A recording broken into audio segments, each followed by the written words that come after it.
Olá, irmãos e irmãs, sejam bem-vindos a mais um vídeo do canal Tato Paulino. Hoje estarei tratando sobre o tema Não toqueis no ungido do Senhor. O que significa? Infelizmente, irmãos, nos dias de hoje é muito comum essa frase Não toqueis no ungido do Senhor ser usada por pastores, pregadores ou líderes de igreja que ensinam heresias, disseminam mentiras em suas igrejas ou vivem uma vida de pecado, mas ao se sentirem questionados por seus ensinos ou por suas práticas, eles usam desse versículo, não toqueis no ungido do Senhor, como uma defesa contra os questionamentos que vão sobre eles. Na verdade, a expressão ungido do Senhor no Antigo Testamento ela faz referência aos reis de Israel que eram oficialmente escolhidos por Deus para ocupar o cargo mediante a unção com óleo feita por um juiz ou profeta.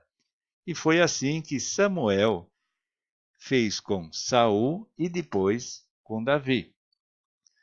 Podemos ver, irmãos, no Salmo 105, versículos 14 e 15, uma referência a essa questão dos reis de Israel serem os ungidos do Senhor.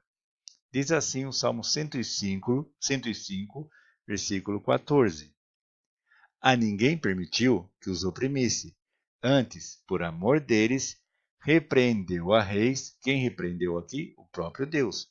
Versículo 15, dizendo: Não toqueis nos meus ungidos, ou seja, nos reis de Israel, nem maltrateis os meus profetas.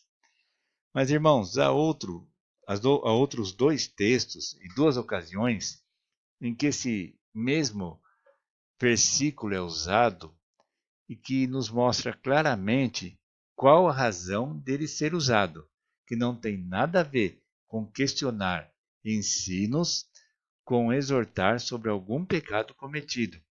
Podemos ver que o primeiro caso está em 1 Samuel, capítulo 24, versículo 6, onde Davi estava sendo pressionado por seus companheiros a matar Saul quando esse está em uma caverna.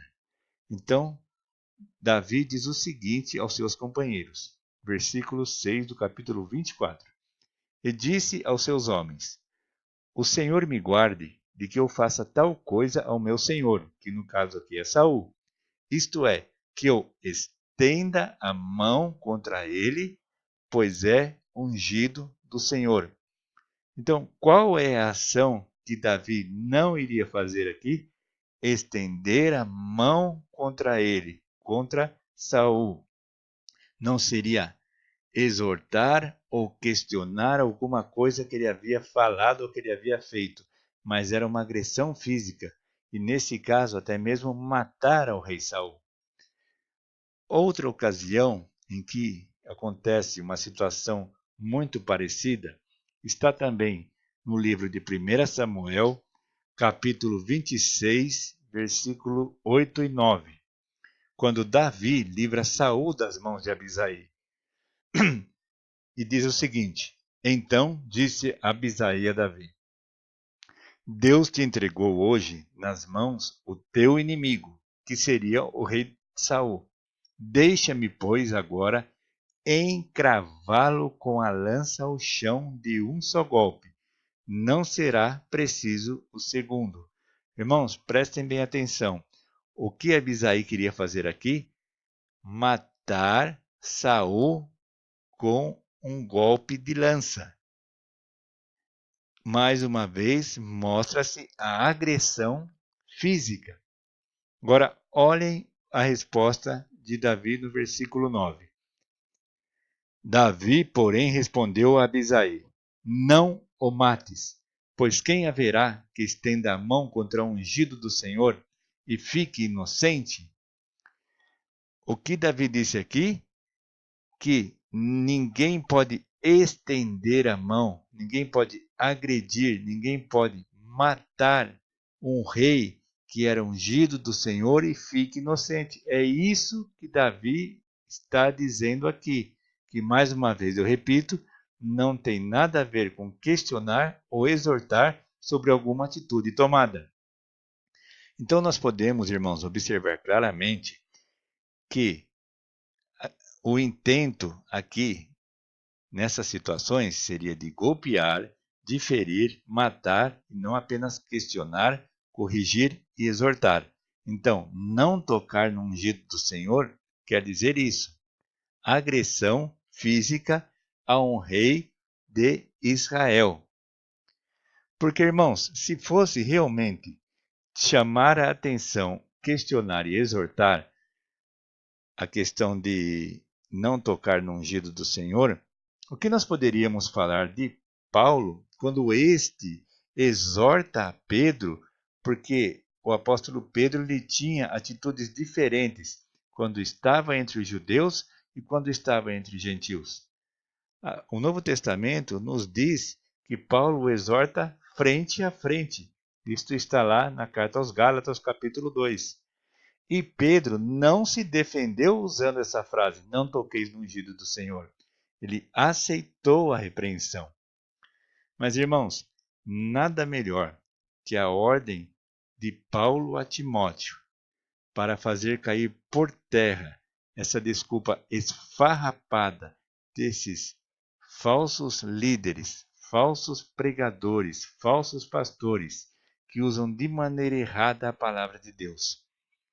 Veja bem o que Paulo diz a Timóteo na primeira carta a Timóteo, capítulo 5, versículos 19 e 20.